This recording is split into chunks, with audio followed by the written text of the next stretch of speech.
Namaste and welcome to you all in the first day of the virtual international conference organized by Scholars Association of Nepal. I would like to welcome all the valued participants, respected panelists, along with executive members of Scholars Society of Nepal. We are going to kick off our conference with the high voltage panel discussion on post-method pedagogy, possibilities, challenges, and opportunities. I would like to welcome you all again, once again, and let me bring the background of this topic of discussion. We have heard, I read in 2007 to 2009, there was one saying by Wingo and Wingo, everything is changeable in this world, words itself. So everything has been changing, and the concept regarding the post-method pedagogy has also come. People say and people argue that the methods are dead, but there are other people who believe that no, methods cannot die. So the history of language teaching has been characterized by the search of most effective way of teaching second and foreign language. The commonest solution was the adoption of teaching approach of methods. And with this all, the concept of post-method pedagogy came into existence by one of the scholars, Professor Kumar Vadivelu. And this concept, though it talks about learners' autonomy, teachers' autonomy, and even the environment also, but there are lots of debates on it, whether post-method pedagogy is concrete idea or not, whether it's principled or blind. And in case of Nepal as well, we're engaged with the different methods. Is it possible to implement post-method pedagogy concept in Nepal? This is the issue of discussion, and what challenges might come. To discuss in this issue, we've invited four special guests: Professor Dr. Raj Awasthi, Professor Richard Smith, Professor Laxman Gnawali, and Professor Gary Burton from University of Auckland, New Zealand. I would like to welcome you all in this panel discussion, and let me introduce our panelist of today's panel discussion. So the first panelist who accepted our invitation here is Professor Gary Burton. Professor Gary Burton is Professor of Applied Linguistics at the University of Auckland in New Zealand. His teaching and research interests are in the areas of language, teacher education, teacher and learner identity, study abroad, and narrative inquiry. He has published many articles and books in these areas and presented workshops and conference papers around the world. His latest book is Communicating Identities with Panelist in 2020, where the Routledge is the publisher. I would like to welcome Professor Gary. Similarly, we have another panelist, Professor Richard Smith. Professor Richard Smith is a reader in English language teaching and applied linguistics at the University of Warwick, UK. He has worked with teachers from many countries, including as academic advisor to teacher research mentoring schemes in Latin America and South Asia. His most recently published books are Voices of Experiences, Teaching in Low Resources, classroom, autonomy in language learning and teaching,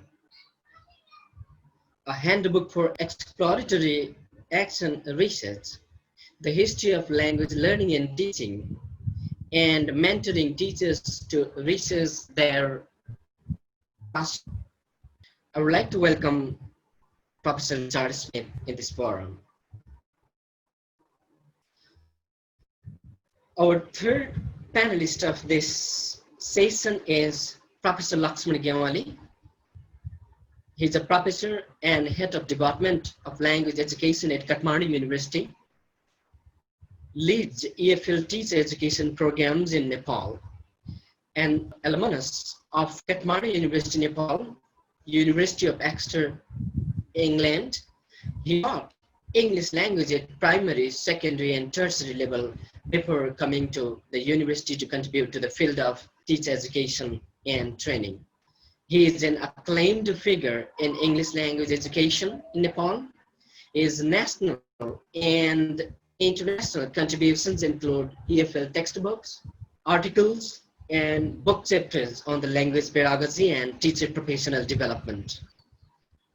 A University of Exeter alumnus, Dr. Gnawali, has a repute in and outside Nepal for inspiring teachers for professional development through network building. He currently serves NELTA as its senior vice president, and he is also associate dean of Kathmandu University School of Education. I would like to welcome Professor Gnawali in this forum. Now we have another panelist, the guru of gurus, Professor Raj Awasthi. Let me introduce him. Raj Awasthi, born in a remote village of Darsula district of Nepal, started his teaching career in 1975 from Nepalganj campus of Tribhuvan University. His 4-decade-long teaching at Tribhuvan University continued until he took retirement as a professor of English language education in 2015. From 2015, he worked as a founding vice chancellor of Far Western University. Currently, he is visiting faculty at School of Education, Kathmandu University. After his postgraduate studies in English literature and English education from Tribhuvan University, he earned his third master's degree from the University of Michigan in Applied Linguistics as a Fulbright scholar in 1987, where he had an opportunity to study with Professor J.C. Catford, John Swales, Peter Hook, Larry Selinker, Susan Gyas, and John Morley. He completed his PhD in Applied Linguistics from the University of Hyderabad, India in 1995. He won Fulbright postdoctoral scholarship in 2005 to work with Professor Susan Gyas at Michigan State University on second language studies. He has co-authored and co-edited more than 35 textbooks for school and university level students. He has given plenary and key speeches in national and international conferences on English language teaching and education. He was one of the founding members of Linguistic Society of Nepal, Nepal English Language Teacher Association, NELTA, Fulbright Alumni Association of Nepal, and Teacher Educators Society Nepal. Along with, he has also worked as the past president of NELTA and Linguistic Society of Nepal. I would like to welcome Professor Raj Awasthi. Let me begin with Professor Richard Smith. Richard, how do you take post-method pedagogy? Do you think it can substitute other methods? What's your opinion about it? And what is its relevance in the context of Nepal along with the global perspective? Over to you, Professor Richard. Okay, so thank you very much for organizing this. It's a great idea to bring people together like this. For me, post-method pedagogy goes beyond Kumlavadivelu. It's something that's I mean, maybe not with this name, but has been very important to me since I used to work in Japan. It was in the 90s actually, and I went out to Japan as a young teacher. I'd heard about or learned about communicative language teaching, and I went into a high school in Japan and tried to teach in a very communicative way. And it seemed to work a little bit, and it was quite entertaining for the students. But as I spent longer in Japan, I ended up spending about 13 years in Japan in total. And I became involved in teacher training as well later on when I was at university. But it became clearer and clearer to me in those days that communicative language teaching, as I'd been told was the best method, wasn't going to work in a kind of context like Laxman has been talking about, a kind of different, very different kind of culture and different sort of context than the sort of weak version of communicative language teaching, the PPP approach, which I had been taught, wasn't going to be very appropriate in that kind of context, which was a very examination oriented system, a very reading focused and reader focused system with its own traditions, which we may like to call grammar translation. But personally, I think we should get away from using labels too easily. If we want to get away from method, which I think is very important, and actually to remind ourselves why we want to get away from conceiving of language teaching in terms of method, as Professor Awasthi said at the beginning, it's important to remember why do we want to do this? Well, and it's interesting, we've been talking a lot about history, but of course there is this history, very history of inappropriate impositions of methods from one context into another context. And Laxman was also talking about the way that that may have happened a lot from Britain and USA outwards into countries around the world. And important, very important, this is also how I see the post-method necessity, as Laxman was saying, from a context where one kind of teacher is teaching out into another kind of context. And this is absolutely where what you've called Kumravativelu's principle of particularity, which I would call a context sensitive approach. We don't have to. I think for me personally, I became aware later of Kumravativelu's work, but actually I was more inspired by people like Adrian Holiday, which Laxmanji was talking about. Also, of course, the article mentioned by Professor Awasthi, Alistair Pennycook's article in 1989, which really exposed in a very good way that particular methods are in the interests of particular groups of people, and the way that he also wrote in this article about the way that methods have been imposed in a very top-down manner onto teachers in different ways. And just let me just sort of recap some of those ways. The world of English language teaching is a very commercially driven area. So there are commercial interests. There are people out to make money from different ideas, different kinds of material, different ideas of how people should be teaching and learning. It's a very commercially oriented business, if you like.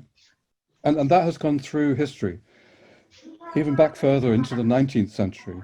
That was an era of methods as well. It wasn't just the 20th century. There were all sorts of different methods being produced by people like Berlitz, even earlier, various mid-19th century writers of manuals, of textbooks.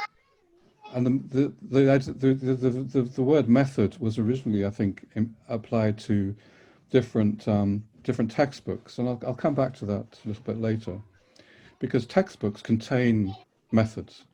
Textbooks themselves contain prescriptions of how people should teach or learn, and I think that is one way in which methods are still imposed, whether or not we think we are living in a post-method era. And I'd also like to just mention the idea, anyway, that university researchers are also involved in the business of maybe often prescribing, telling teachers how they should be teaching. And we should, as university teachers, we should not exclude ourselves from the business or the sort of the problem, if you like, of teachers always being told how they should be teaching, and from a different context. Now, it may be from research, but what kinds of research and how valid is research? There's just one more thing about the history. The idea of post method, even if it wasn't called post method, it's not so new. In fact, going back into history, into the 19th century, the whole field really of applied linguistics was set up to go against all of these people trying to sell their methods. So somebody like Henry Sweet in 1899, he published a book called The Principles of Language Study, and his whole point was we mustn't just follow recipes for teaching, we need a scientific basis. And that was it wasn't called applied linguistics either, but that was the beginning of the idea that our language teaching should be based on research and not just on whatever ideas people want to sell. The problem, though, there is that he had a very, very prescriptive view of what language teaching should be based on, which was basically phonetics. So he was obsessed by phonetics. That was his whole world. And he said, therefore, teachers need to learn phonetics. Everything needs to be written in phonetic transcript. That was one person. I'm glad that Professor Awasthi mentioned Stern, because that was somebody who inspired me, actually, in about 1984 when I was doing my MA. Stern wrote a book called Fundamental Concepts of Language Teaching in 1983, published by Oxford University Press, which Professor Awasthi was referring to, I think. A really, really great book because it's basing ideas of how people should teach languages on different foundations. And those foundations include linguistics. So it's not just linguistics applied to language teaching, because that was always a big problem. That was an imposition that the audiolingual, the structural linguists, Fries and people like that, also very narrow-mindedly saying that linguistics should be applied to language teaching, and if later on maybe a behaviorist psychology. So researchers are not free of guilt for imposing ideas onto teachers, and we need to rethink what kind of research is relevant to language teaching. I think it's not as so Sweet set up a kind of applied linguistics. The audiolingual, the structuralists and the behaviorists, they wanted to create a kind of new method, actually, even though it was an academic approach, a research-based approach, it was still a method. And I just wanted to mention one of my heroes, who I wrote my PhD about, whose name is Harold Palmer. And this was between Sweet, he was influenced by Sweet, Harold Palmer in the 20s and the 30s. In actually 1917, he wrote a book called The Scientific Study of Language Teaching, where in the preface he said, what we need now is not methods. What we need now is a basis for methods, or a basis for language teaching. So the idea of post-method itself isn't really new, even though the phrase is new. But we're still, as Laxman was saying, I agree completely, we are actually still living in a method-oriented era. We haven't actually, and we need to think of histories of practice, not just histories of theory. So however much our discourse as language educators or as applied linguists, however much our discourse of theory, if you like, has been, I suppose, since the audiolingual era and since communicative approach, has been imbued more by what Camilo Valdivelo calls a post-method way of thinking. That's certainly true, I think, and all to the good, because that opens up spaces for researchers, theorists, to help teachers to develop more appropriate ways of teaching. But it hasn't actually happened very much, and I hope we'll talk more about how we can achieve that, how we can bring it about more. Because in practice, in many contexts around the world, something we might call grammar translation method, which I would prefer to think as one possible solution, we need to actually analyze those kind of traditional, typical ways of teaching and build on that and not just label them grammar translation method, which may itself be a Western way of thinking and also a method-oriented way of thinking. That has persisted. In Japan, this is certainly true. In many places, it's certainly true that the history of practice has not changed. There hasn't been that much change. And we see still a lot of practices which have not been very much influenced at all by what researchers, theorists have been saying in many contexts. So I'll just leave those thoughts for now. I hope we can come to maybe what we can do to try to push things more towards a post-method pedagogy, because I do think it's important, but how we get there is the question in concrete terms. The way we shared the ideas here, it says that, it's a kind of vague term still. So let me again begin with Professor Awasthi here again. So what do you feel about it? Do you think there are certain things to take from post-method pedagogy, the concept of Kumar Vadivelu? What do you think about it? What are the concepts that you can just get from this concept, even if we're not ready to accept all the ideas that he has shared to us? As my predecessors were saying, there's nothing new that Kumar brought in. So if you talk about, as Richard said, particularity, I mean, we've been talking about a particular situation where we have to address. For example, when you say contextualize in CLT, even in audiolingual method also, we said, well, we have to contextualize the language in order to make the student understand. So now, if you talk about theorizing and practicing, yeah, we moved from theory to practice. But what he said is, let's practice it and theorize it. So he gives this whole bunch of burden on the teachers. Now you practice it and think of the theories that you can develop. Okay, so this is what he brings in as a part of new thing, making the teachers themselves theory propounder. They have to theorize through the practice they do. So there may be several theories, because each teacher will be coming up with a new theory in each class, because the classes are different, students are different, contexts are different. In that case, each teacher will be coming up with different theories as per his class. But when he talks about, as Gary said, macro strategies, if you look at those 10 macro strategies, I think they exist in almost all the methods. When you talk about giving maximum opportunity to the learners, they are there. Interaction, of course, you hold interaction in the classroom. We always say that, well, the students should interact in the classroom. And then we talk about contextualizing linguistic input. Definitely, we have already kept it in OSS or audiolingual method also. And then integrating skills, definitely we always taught our students to integrate the skills, taught our teachers to integrate the skills. Don't isolate, say, reading only, not writing, but all these, say, skills get integrated. The only concept of, in our part, he brought the concept of learner autonomy and then teacher autonomy, and then cultural awareness. So this is the cry of the third world country, as Laxman sir was saying, that we have been imposed by the methods from the Bana countries, and therefore we wanted to have the liberation, at least coin some new words.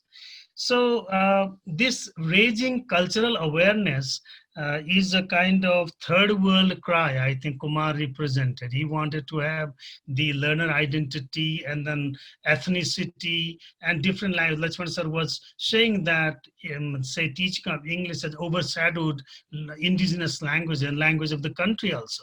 So maybe this is a kind of, he wanted to ventilate that, well, everyone's cry should be heard. So therefore, cultural awareness is a new concept that he brings in. But as I told you earlier, it's nothing new. But what Kumar wanted to do is modification.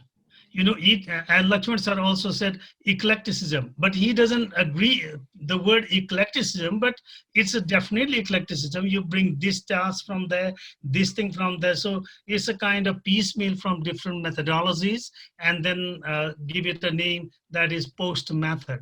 But if you look at Diane Larson Friedman and other people, they have refuted the word death of the methodology. I mean, methods are not dead. We are still working on them.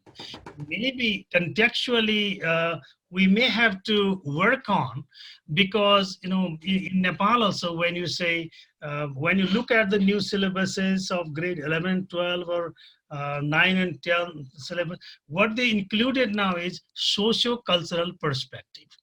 So when you teach language, you should not forget that you are in a particular society, and you are with a particular group of the people representing particular ethnicity. We should honor them, and then we have to humanize the language. And in a particular society, as Edwin Holiday talks about humanizing the language and socializing the language.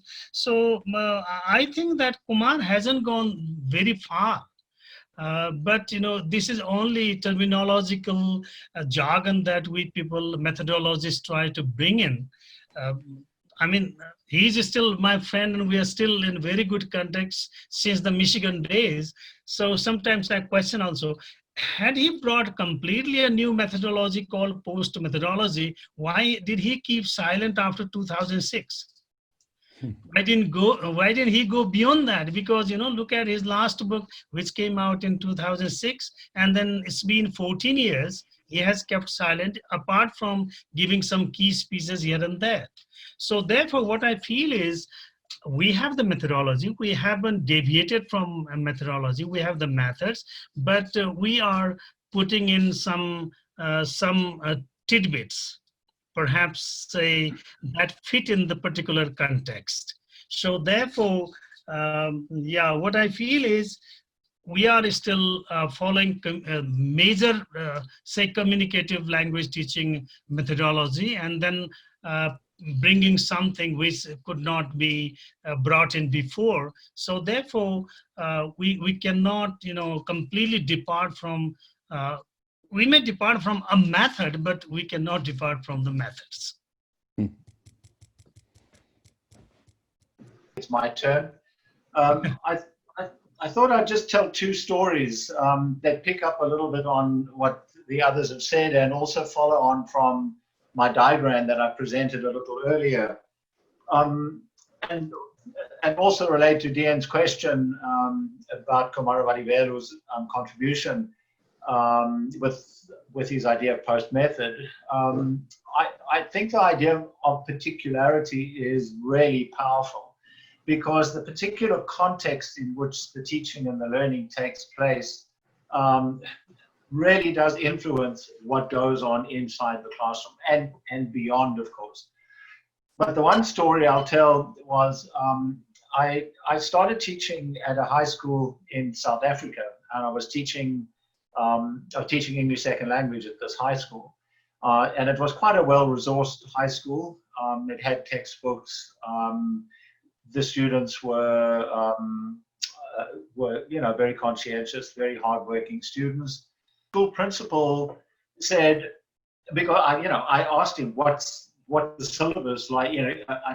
I need to see the syllabus. What materials do you have? I spoke to the head of department. I spoke to the other teachers, and the very clear message I got was that it's really up to you as the teacher to teach any way you think is appropriate, as long as at the end of each year, and most important, at the end of their high school career, they pass their external examinations. So it was very much constrained by the examination context of that particular school.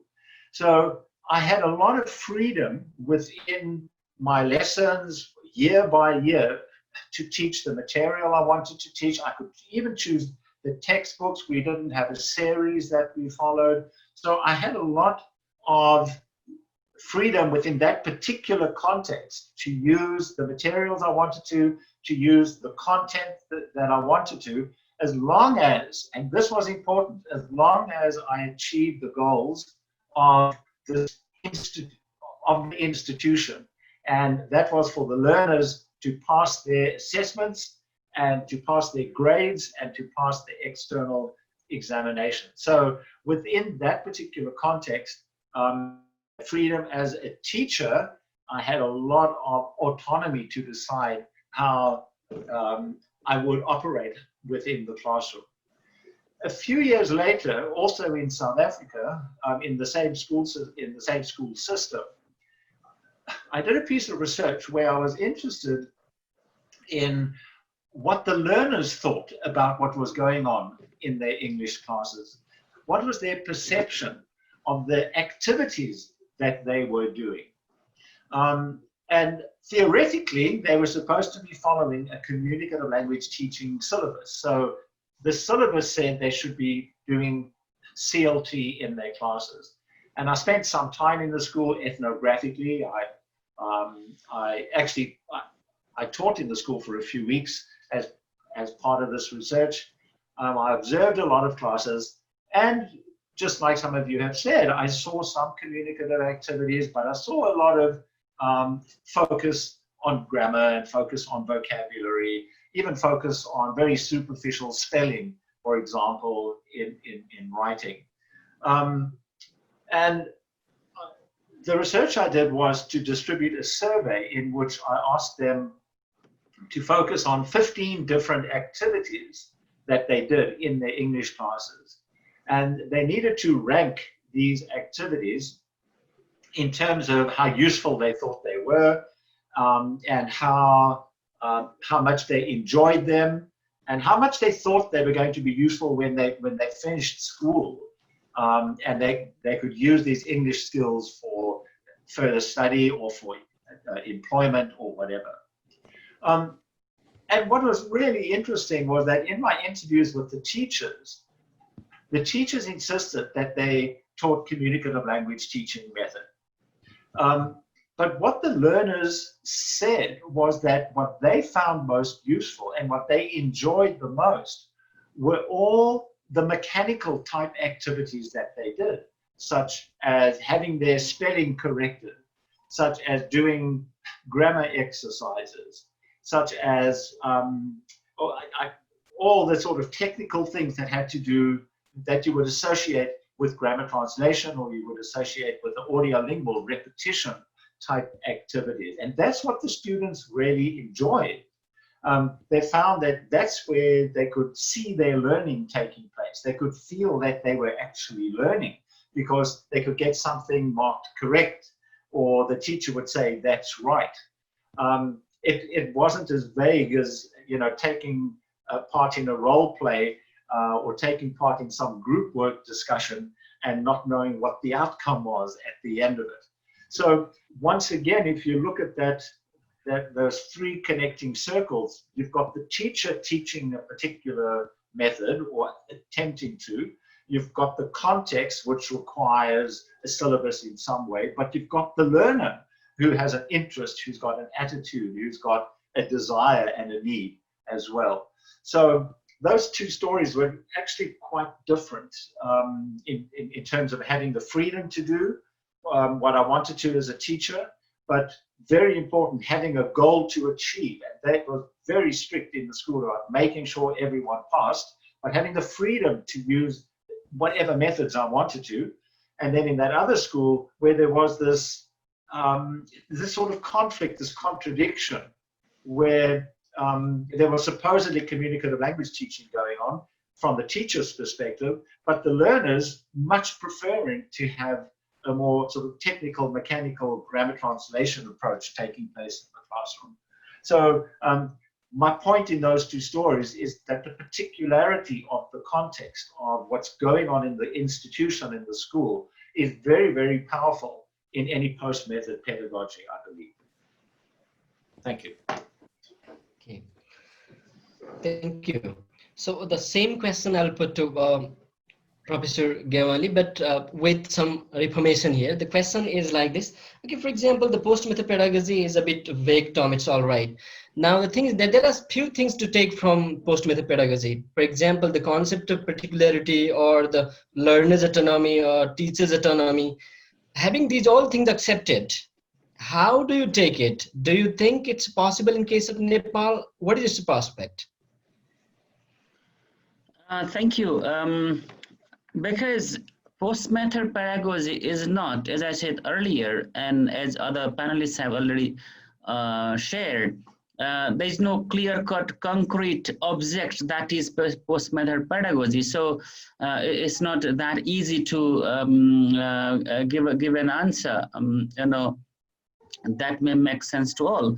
But about this autonomy of the teachers, I have got a sort of a dichotomous concept here.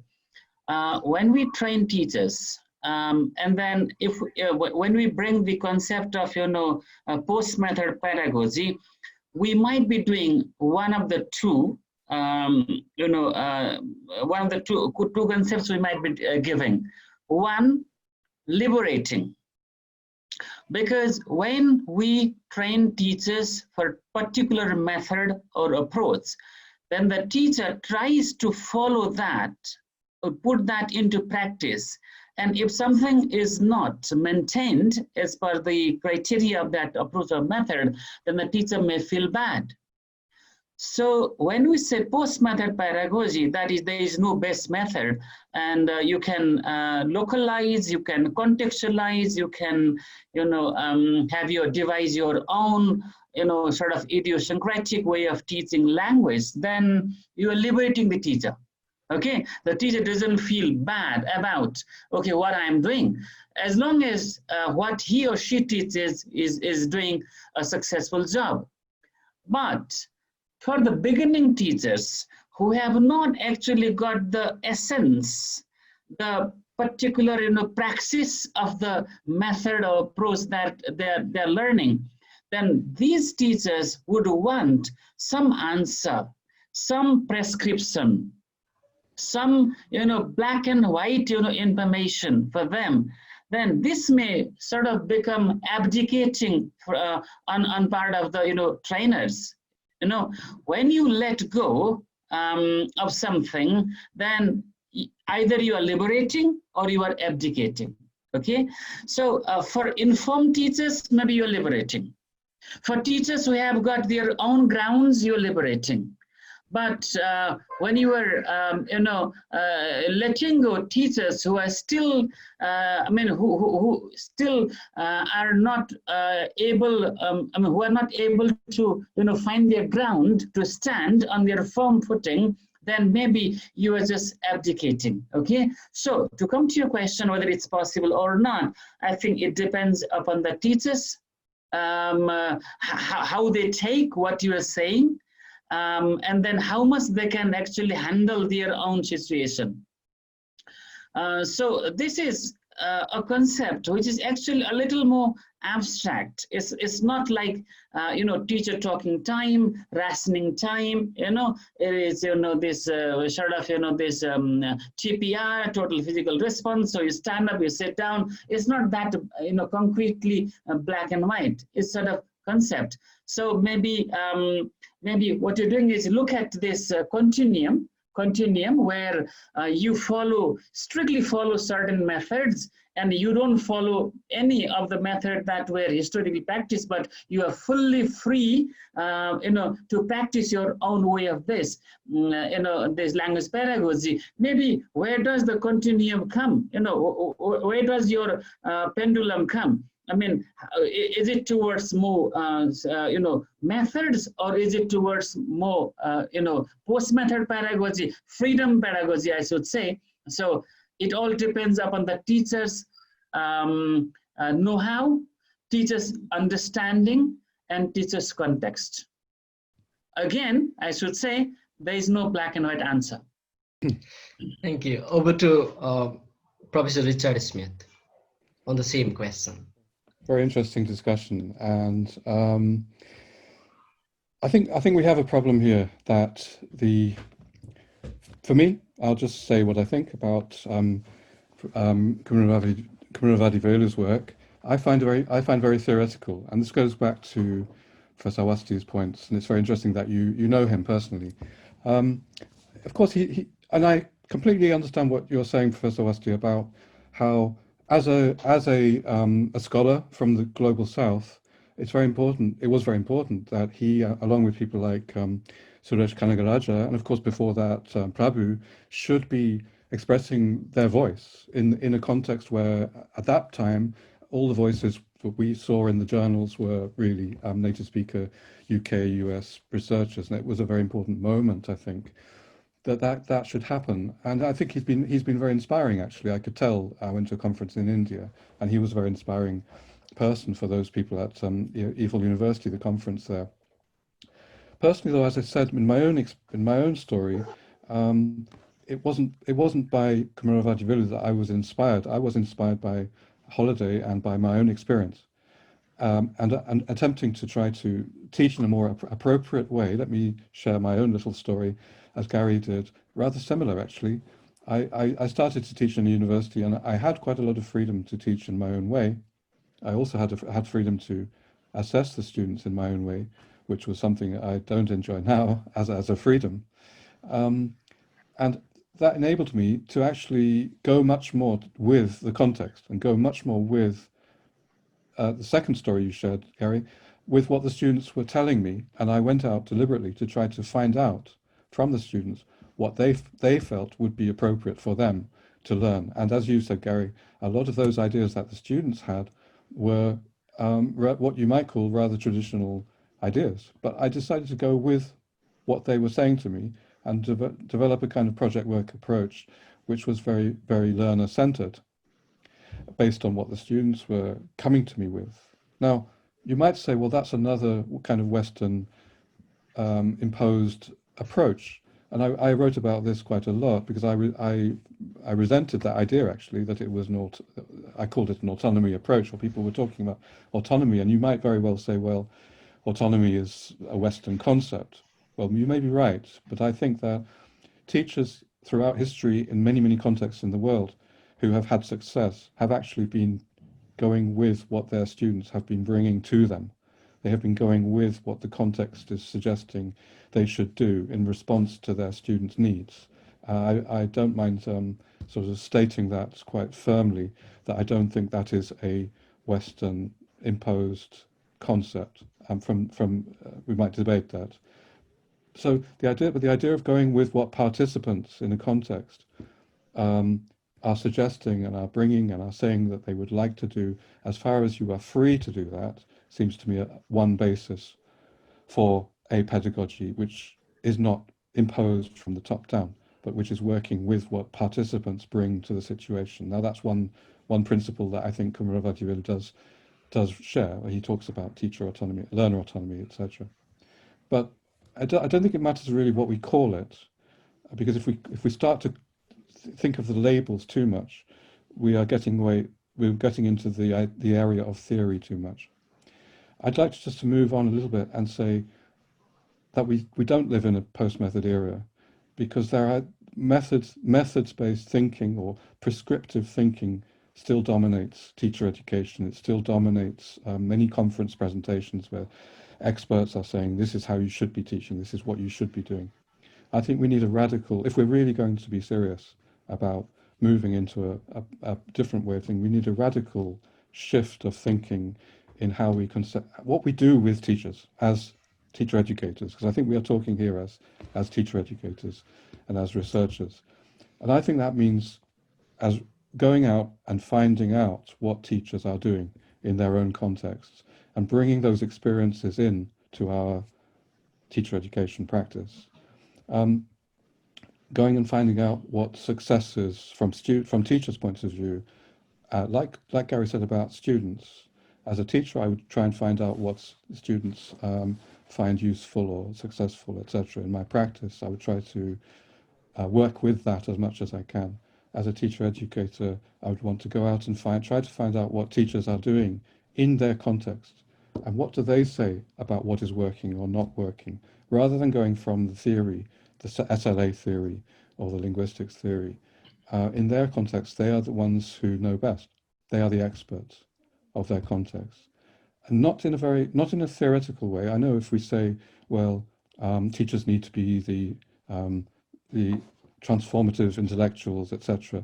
Let's not be too theoretical about it. Teachers inevitably are the only ones really who can improve the situation, who can teach in an appropriate way.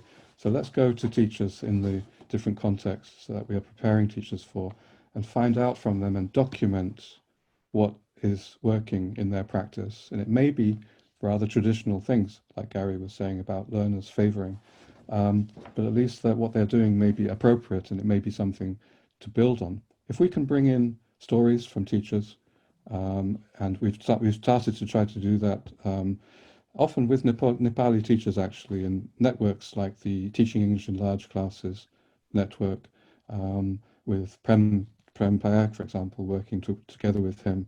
Also with this British Council sort of scheme that I've been involved with in Nepal, the Action Research Mentoring Scheme. We already have had about 200 teachers working with about 20 teachers, and their small exploratory action research stories are quite inspiring, I think, and teacher educators could be using those stories. The problem is that in most contexts around the world, there's not enough material for teacher educators, which is coming from the context. So teacher educators are working with Larson Freeman. They're working with Richards and Rogers, completely fitting in still with a methods-based way of thinking. But if we can be looking much more at what teachers in our country, in our context, are doing, and get students to discuss it and say, well, what do you think about that? What's your theory about that? Not theory in an abstract way, theory based on practice. So this is what we need to bring to the surface. What do the student teachers think about what other teachers are doing? They can even remember teachers they had at school, their own school teachers. Because if we don't bring that to the surface the way that they were taught themselves, they will teach in that way. We know that teacher education is not a very effective intervention because it's over theoretical and it's unrelated very, very often to the practice, to the real context that teachers are going to face. That's a general phenomenon. So I think it's something we need to, as teacher educators and as researchers, try to resolve, because we ourselves tend to be oriented towards the theory, oriented towards the often US-based, UK-based theories as well. Let's admit that. So we need to think about how to decolonize our own research, our own teacher education. I find that sometimes in the teacher education courses, when you ask teachers to reflect on their own, and these are pre-service teachers, right, who haven't taught before, if you get them to reflect on their own experiences of their teachers and to articulate those, they're quite surprised that you do ask them. And if you ask them to do something with those reflections, they're often at a loss to know what to do with them. So as a teacher educator, it's quite challenging to get them to do something productive with their reflections, and to get them to reflect in the first place, because it's not something they're used to doing. So it's a really good suggestion, but it's quite challenging to do. From the student teacher's perspective and also the teacher educator's perspective. And it's the same with for student teachers who you want to encourage to do some sort of action research or some sort of exploratory practice, to get them to start off with that. They feel that it's perhaps not something they should be doing. They're there to learn about methods. And if you get them to do some exploratory practice, as part of a practicum and so on, to explore methods, for example, again, it's something they feel quite surprised about initially. So it takes some induction, it takes some working on for the student teachers to get used to that idea. So it is a bit of a challenge. I mean, it's an excellent idea, and it produces really good results, but it can be very challenging. I would be grateful if I could get some insight on similarities and differences between post-method pedagogy and eclecticism when they are applied in English as a second language context. It is the question by Hari Karki to Professor Awasthi. Okay, thank you. Actually, many people call it eclecticism. It is bringing some bits from one method and another bit from another method. So, if you look at the three parameters, particularity, possibility, and practicality, you could think that this is definitely eclecticism. Many people call it eclecticism also. But he said, no, I mean, it's different. It's not eclecticism. It is a established kind of thing. So, but I mean, to my knowledge, I mean, whatever I have read and Kumar, I find it eclecticism, if you look at it, there's no difference between post method and eclecticism, to me personally. Shall I add to that? Eclecticism and post method pedagogy, I think what Sir said is fine. Just adding to that, post method pedagogy is a historical concept. I mean, we spent a lot of time in developing methods now. So let's move on, or we are moving on. That historical concept, historical perspective, whereas eclecticism is sort of an approach to blending the practical techniques, or let us say methods, or some components of the methods for teaching certain language component or English as a whole, whatever we do. So this is not historical, I think. It doesn't refer to history, but post-method pedagogy refers to history. That's what I understand. Over to you. So this is very interesting. Of course, I am very interested in history of language teaching and the need to research history. My interest in history is actually because I think teachers knowing more about history, and I include and I emphasize history of language teaching practice as much as theory in their own context. Let me emphasize those two things. The history of how language teaching has gone on in your own context, among teachers in your own context. It's very, very under-researched. I wish more people would research it, because I think it could be a possible resource in many ways. It's just very, very neglected as a field of research within applied linguistics, which is always looking forward, always looking to the future. ELT is known as an area which is very, very innovative, always looking forward. I think actually, to make a different point, similar point from a different perspective, Gnawali is, if we are critical, then he's making the same error, because he is, as Laxman said, post-method pedagogy sounds like a historical statement that we are moving into a new era, and this is a common. This is how we conceive of linguistics, how we conceive of language teaching methodology, as always moving forward, always making progress. This is our myth, that we are always making progress. So if he talks about post-method pedagogy as if we are leaving everything behind and we are entering a new era, okay, but that way of conceptualizing what we are doing, in fact, retains the concept of method, because what he says in his book is, before we had audiolingual, we had direct method, we had grammatization. I can't remember if he says grammatization. Before we had CLT, and he packages up CLT as something which we need to move beyond. Yeah, but that by packaging up, and I've written about this in the ELT journal, by packaging up the past in giving labels to things that have happened, we're actually continuing to think in a methods kind of packaged up way. It's not moving beyond that. And post-method, the pedagogy of post-method pedagogy, so people talk about it as a kind of as a thing, the latest thing in a path towards progress. We're actually denying ourselves the possibility of using the past as a resource by talking about everything that went before as something that was wrong. So we're actually denying ourselves the possibility of criticism, throwing the past away into the dustbin of history, as it is called. So it could be a resource to look at. It could be something that teachers in Nepal could look at as to how teachers in the past have taught and what was good about it, what was bad about it. These days, especially, maybe, because actually these days we are kind of a little bit more free, perhaps, like Gary was in his school.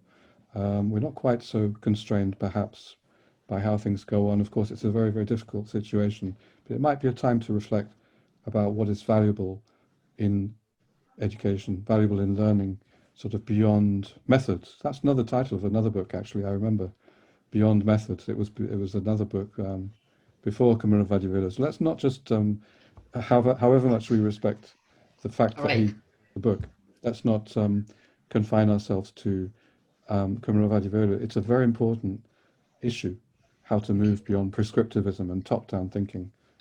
Okay, thank you, Professor Smith. And although we have many questions here, but I share the time from 3 to 7, so we have just 7 minutes remaining. So let's wrap a bit, and we'll wrap it like this. What the question is, whether we talk about N.S. Prabhu's eclecticism or we talk about the post-method pedagogy, whatever, at least from these all, what are your, let me say, suggestions for the practitioners, the teachers, and the researchers? What do you suggest from these all? What to do with? 1 minute answer from all. All right. So what I feel is, as we're talking about teacher development, we have to incorporate a lot of things in teacher education. And then if we make the teacher competent enough to do as Gary said, do classroom research, find out their own, say, strategies and then weaknesses. If we train the teachers, because, when you talk about post-method pedagogy, people have not heard of it. The generation, a big generation, chunk of generation hasn't heard it. When I reviewed the researches on Iran, Bangladesh, and in our part of the world, when the question was asked, the people did not have any idea of post-method pedagogy, but they've been teaching. Whatever they are doing with the capacity they have got, they have done it. But we have to empower the teachers, definitely. If the teachers are empowered, then the learners will be empowered too. Thank you, Professor Awasthi. Now, Professor Gary, I have one question, just final session. What do you want to say? What is the crux of this all?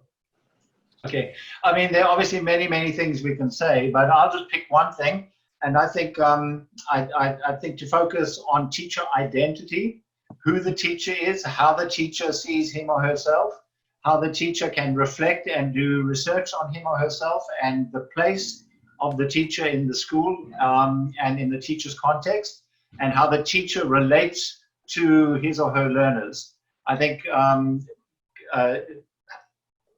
looking at teachers, understanding themselves and understanding their place in the work that they do is so important. So thank you so much. I think the overall, whatever the discussion happened, I think the crux I got is the exploratory action research is the best way to bring out context-specific methodology, taking the best from all methods and techniques. This is what I felt. Yes. Professor Gnawali, anything to say? Maybe I'll be very quick. If a teacher tries to follow a particular method, it will look like a straight jacket. You can't move. For example, if you go to university and then learn pair work and group work and come back to your village where you have 80 students in the class, and if you can apply that, you feel bad. Okay, so feel liberated that there is post-method pedagogy concept. Maybe I talked too much before, but let me try and keep it very short. So for me, it comes down to valuing teachers' perspectives, valuing and trying to encourage teachers to have agency in their own situations. Now, teachers are often looked down on, actually. Teachers are not seen as experts by researchers, by teacher educators. They're always being told they're doing things wrong, that they're not doing things according to the ideal way of teaching. But I think we need to reverse our perceptions and see what teachers are doing, which is successful in their own context. Bring that into teacher education, value that. Janak participating here, for example, made a great book out of teacher stories in Nepal. That kind of resource out of exploratory action research. Of course, I'm very happy to hear that's valued, but Okay. Thank you. research which is appropriate and gradual in the context. Okay. Thank you. Thank you so much, Professor Awasthi, Professor Richard Smith, Professor Gary Birkin, and Professor Laxman Gnawali for wonderful session. You gave your valuable time to us, and thanks to all the participants for being with us. Namaste.